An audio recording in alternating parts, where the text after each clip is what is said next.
Usually when I buy a magazine, it's very important for me that it's very colourful and bright and bold, and you can see exactly where everything's laid out. Layout is very important to me when buying a magazine. I like how it's very structured.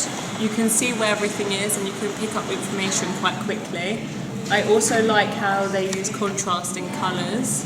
I think that really helps to engage the audience. A bold heading for definite.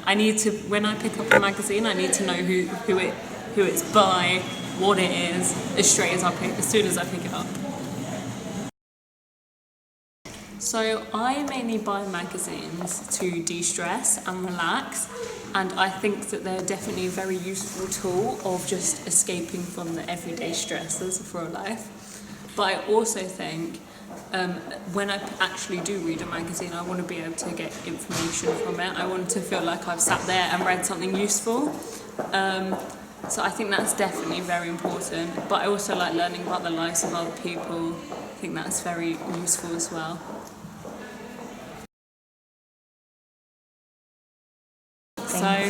So I can tell the difference by the type of people who are on the front cover usually.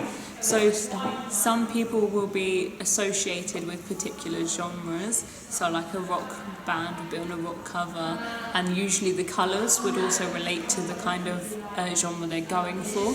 So that kind of style would have very dark colours. And for me as a consumer, that's very useful. But when I first looked at this, the most eye-catching thing for me was this yellow strip along the bottom. To me, it's kind of quite significant because it has kind of symbolism of like police tape, and that's definitely draws me to it because it makes me think of all danger and excitement, and yeah. Oh, definitely. I think that if it kind of has these connotations of like danger, you're expecting something more hardcore in the magazine. Yeah.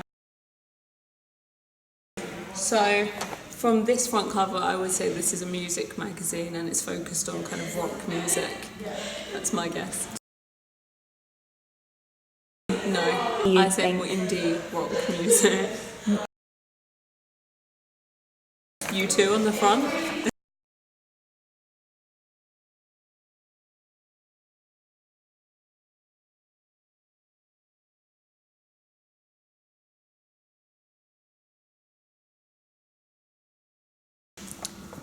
So first I'll look for genre.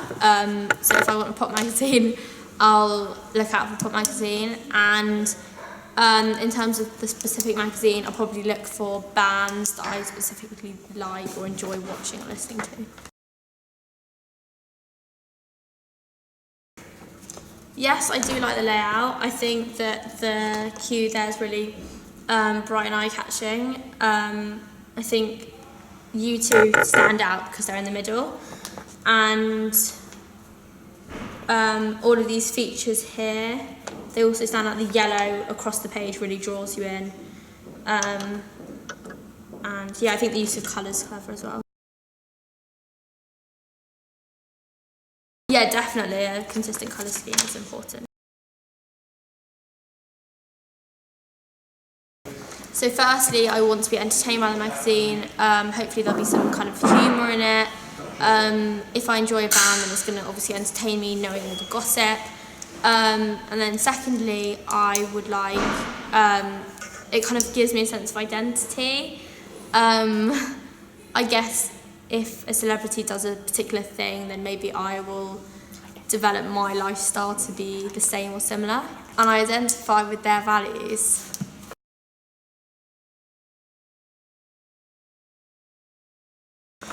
I would change the typography. I think that it's slightly kind of not illegible, but difficult to read.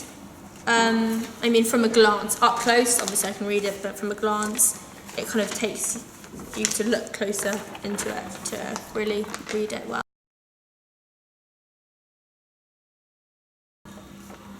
Yeah. I mean, if it was a rock magazine, then it would probably be a big, bold black font. Whereas if it was pop, maybe it'd be brighter colours and smaller font. So from this typography in this front cover, what genre would you say it belonged to? So I'd probably say it's kind of rock, pop, or maybe R&B.